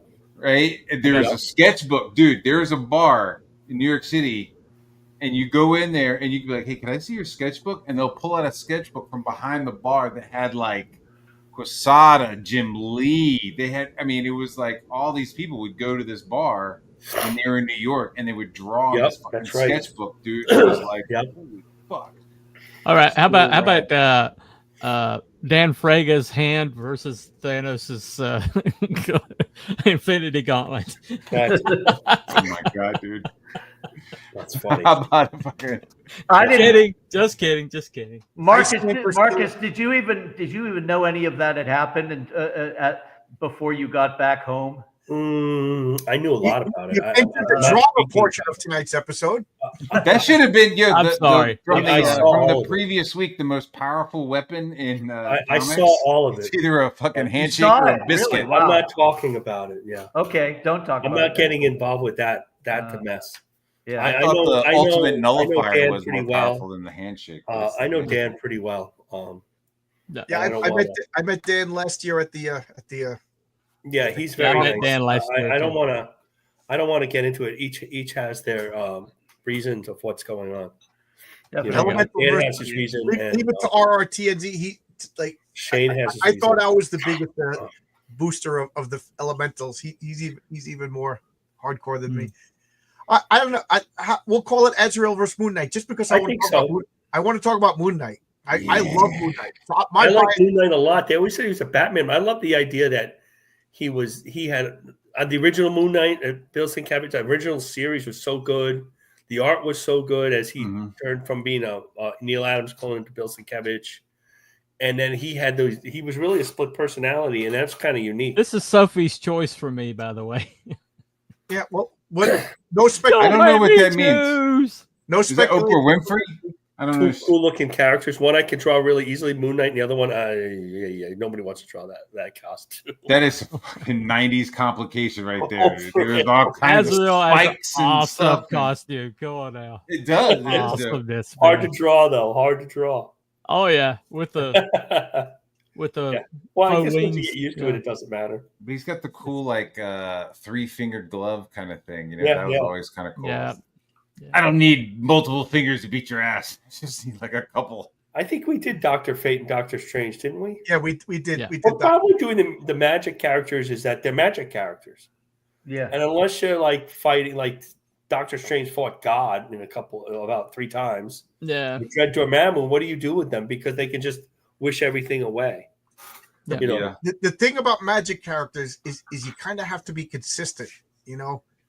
Like- well, there was like 2 Doctor Stranges. The Defenders Doctor Strange, where he just kind of did bolts, and then there was the one in his own Yeah, comic where he was a just taxi went service and a ray blaster in the Defenders. Yeah, basic. Well, he had to be. I mean, he couldn't be Doctor Strange. That's too weird. Like all the good Doctor Strange stories take place with the In-Betweener and Sixth Egg, and he's going back in time meeting Ben Franklin. Ben Franklin has sex with Clea, you know, that type of thing. He does? Oh, Yes, wow. in issue 17, it's pretty controversial. Ben Franklin had sex with everybody. with Clea, yeah. He He's got also- around, He man. was also a serial killer, apparently. Oh, really? I didn't know that. He is no. They found bones in his house. They found bones because he was studying the bones of people, or so they say. Mhm. Yeah. Was it Bones? I think they were into that, like studying just dead corpses. And Yeah, shit. Well, it was illegal to do so they all Yeah. had to be hidden. That's Yeah. true. But everybody was into it. All the doctors were like, "Yo, man, could you get me a corpse?" So, Yeah. It's true. I'll kill that guy for you. All right, so next week we'll do Azrael versus Moon Knight, but don't despair. These are really good choices. We should write down a list so that we don't have. Yeah, that one with the elementals is really good. You got to eventually get to that. I think the Elementals is good. Firestorm and Human Torch is a tough one. Firestorm is really maybe one of the most powerful characters ever created. Yeah, They just- he's changing matter. I mean, he has fire in his title, but he's working on an he's a element nuclear level. He's just rearranging atomic structure whenever he wants. It would be more like Firestar versus the Molecule Man. yeah, dude, the Molecule Man, that's scary. So, or John Wick versus Jason Bourne is pretty good, and Ghost Rider versus Etrigan. Or Marcus, Vision versus Fire- Red Tornado. Oh, John Wick. I think John. Firestorm could go up against E-Man. Oh yeah, right. That's true. that's a good one. So, guys, do me a favor. Everybody, Jonah Heck in the versus chat- Solomon Kane. That's another good one. everybody in the chat. It's going to be hard to go through the chat later on and write these down. If you want your battle to be showcased in a future Clobbering time, put it in the comments. Once this is done being live, you could post in the comments. So come back during, usually by Wednesday. I'll but I mean, next week we're going to do Azrael versus Moon Knight. Throw it in the comments. Make sure that that way I can see You it. could make a poll. I'm going to forget. These are so good. A lot Like of the good ones. Graybeards, make a poll and have the chat vote on it. Right? Yeah. And then if it's by Thursday, or something. Like Mogo versus Ego. I really want to do that one at some point. We could talk about a lot of cool things. Ghost Rider versus Etrigan. We could talk a lot. I like Etrigan a lot. We could talk. These are really good. Cyborg versus Iron Man. I never would have thought of. That's a really good one. So make sure we put him in the chat.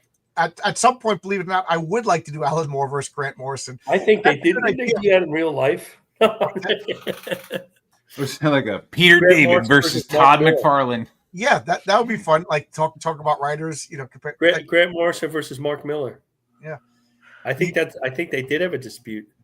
Oh yeah, Grant Morrison. Well, was like, Frank had a that dispute guy. with everybody at one point. That's why he's Frank. And Mark Miller seems like the nicest guy ever. So, Yeah. He takes all his aggression out in his comic writing. Yeah, pretty clearly. We're gonna do writer We versus want it artist. sometime. It'd be like Jack Kirby versus every artist that's worked since. Who could you go? Jack Kirby versus like maybe Will Eisner. I mean, what else? that would be a battle. Kirby. That would be a I battle. think Eisner has the heart, but I think Kirby just has the. Eisner didn't really love Kirby stuff, by the way. I don't think. And Eisner hated Howard Chaykin, by the way, and Howard Chaykin hates Will Eisner. So Really, Eisner's a little bit more streetwise, and Kirby's a little more cosmic. not in real life, though. In real life, oh right. Kirby's standing up to the mob. Yeah, With the shakedown for Eisner's studio. Yeah. Yep. Little guys, you got to be tough. You got to be tough if you're especially a little guy. back in East New York. Back then. All right, Yeah. New York back then. we're gonna close this down. I can't wait to sleep in tomorrow. Tomorrow on the studio, we are going to have Michael Bancroft. Oh, nice. So Oh, everybody wow. likes Michael Bancroft. I suppose I will draw Ella, and Don's going to draw Ella, and I have to kick Don's ass. That's how it works. Oh, let's see who we could raid.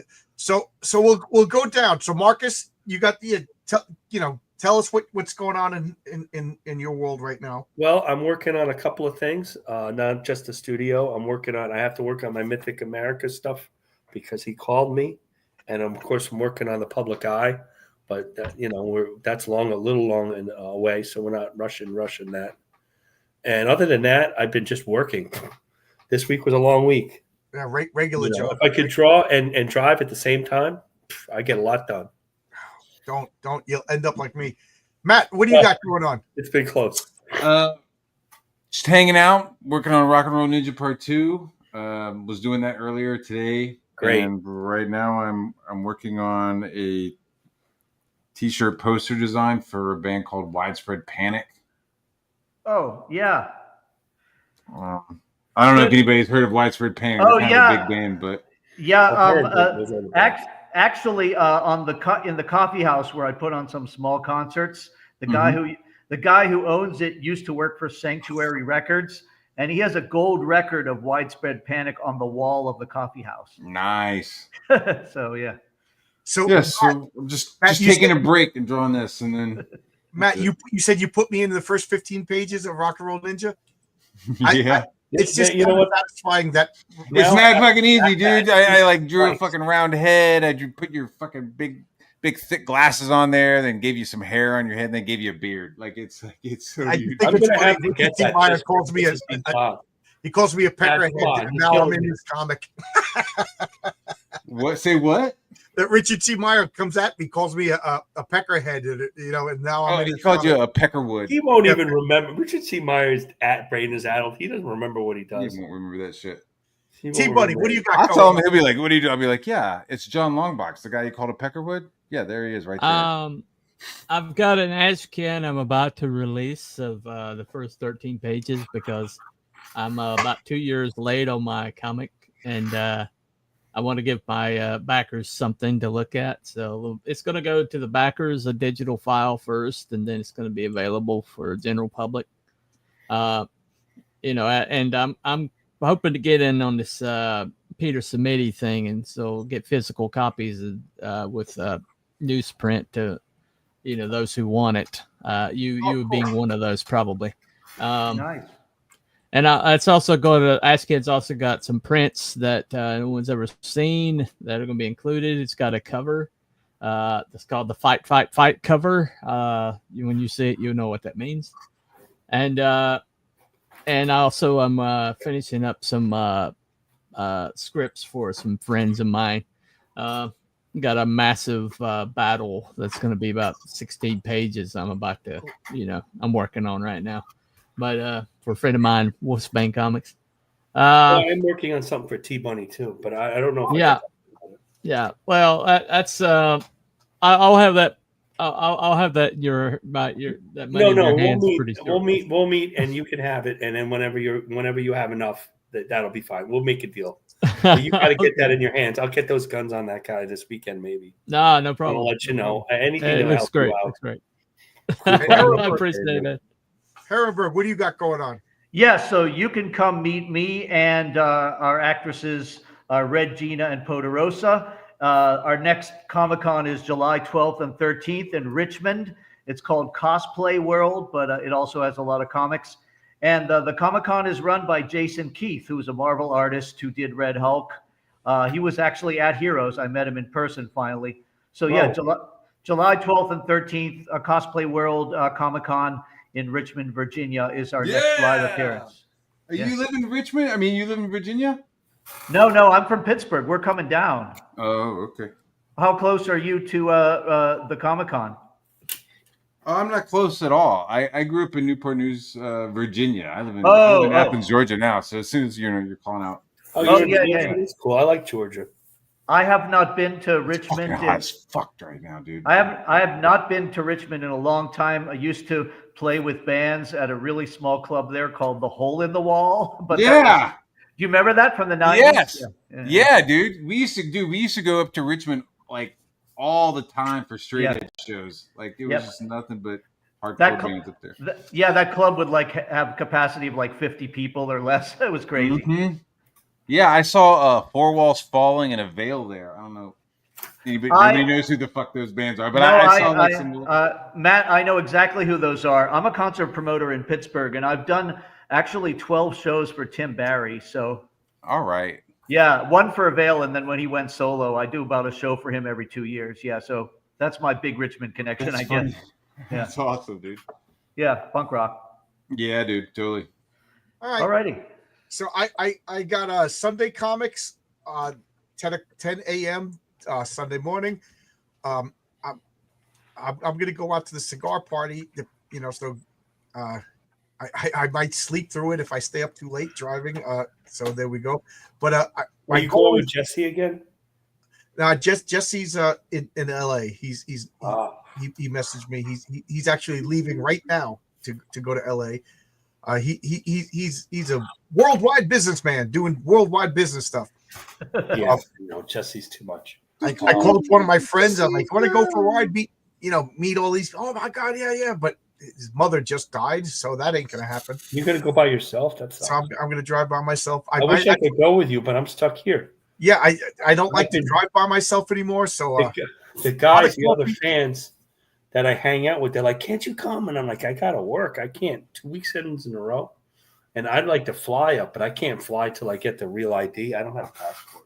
So I'm going to be driving. I might live stream while I'm driving just for company. So right.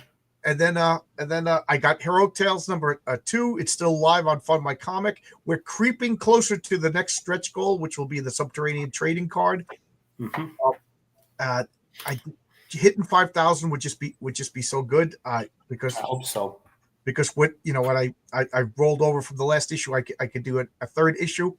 So that's what I'm hoping on. So there you go, guys. If you're thinking about backing, please do consider. It's going to be so good. Back earlier rather than later. It helps the creator. Yes. Art. It really helps the creator. Yeah. I don't have a passport either, Mike. I met Mike at Heroes Con. How you doing? Mike S. Miller's Blacklist Universe. He's here, yeah. So again, Renzo is finished with the art, and Daniel is coloring it. So Renzo is just going to draw like the silly little comic strip that I wrote to put in the back, and it's so good. It's so Marcus already read half of it. It's so good. Mary Sue is really good, and I almost wish, and this is not that you could have started everything with the Mary Sue. You think so? In the first issue, like it's such a good story because I feel like that people read that and they're going to understand your city more than just right. I shied away. I love the patriarch. I don't mean that to put it down, but like you see the mayor and the backbiting of her powers and what you know what I mean without giving away too much. It's a little deeper. The other one was a good introduction. I shied away from doing a complicated character first because No, I understand that. I think you. Yeah. I don't think you were wrong, but like, that's why it's your best story mostly, and it fits with the suit a little bit too, even though without the controversy, because the you want to get this city with all. Why do they have all these powers? Why is there all these characters of a regular southwestern city? And that kind of answers the question. and I just wrote a story, and Fabrizio Aiello is going to draw it, and it's based in Science City, back when it was a cowboy mining town. Oh, nice. He'll be good at that. So you'll see a little bit of it's set in 1867. So will there be a character like Jonah Hex in it then? I wish. Okay. Maybe in the future, but not right now. There is a character absolutely nothing like Jonah Hex, and I don't want to spoil it. Okay. But it is the most absurd cowboy story ever, because there's really nobody who's a cowboy. You'll see. I can't. Do we get to see Fabrizio draw horses? Yeah, and Kind of. I'll just say that it's a Western comic, but what sold it to Fabrizio is there's no traditional Western tropes. Well, it is Fabrizio, so there's that. So he liked it. Well, that was Frazzetto's first comic, Ghost Rider, the original Ghost Rider, and he had to draw horses on that one. Yep. Yep. Oh, Fabrizio's in the chat. All my horses will be in silhouette. Yeah. There you go. That's the answer, Fabrizio. I don't even think I put a horse in the script, so I can't wait for his take on everything. Sunday comics. Lots of close-ups of hooves and shit. If I don't crash, if I make it home on time, I will do. Is it Silver Surfer #2 with Mephisto, or is it #3? Yeah, I thought you were doing the X-Men. Right? Yeah, but I want to take a break. I want to do Oh, okay. Hold on. All right then. I'm going to do the Silver Surfer. I'll get it. Mephisto. I can get that pretty quick if the cat doesn't get me. All right, I've got to head out. I gotta I'll talk go to you too. guys later. I'll see you guys. Good night, T-Bunny. All right, see you everybody. man. Guys. All right, have fun. Thank you for letting me on, John. I really appreciate No problem. This is a lot it. of Nice fun. seeing you, Matt. T-Bunny. And next week we'll Yeah, do buddy. Azrael versus That was Moon Knight. Have fun at Garden State. Yeah, have one. I'll take a break. I want to get back to the X-Men, but I think it would be fun. No, that's fine. I didn't know because I was at the con. All right, bye everybody. Bye-bye. See you, Matt. See you, Herwenberg. Bye bye.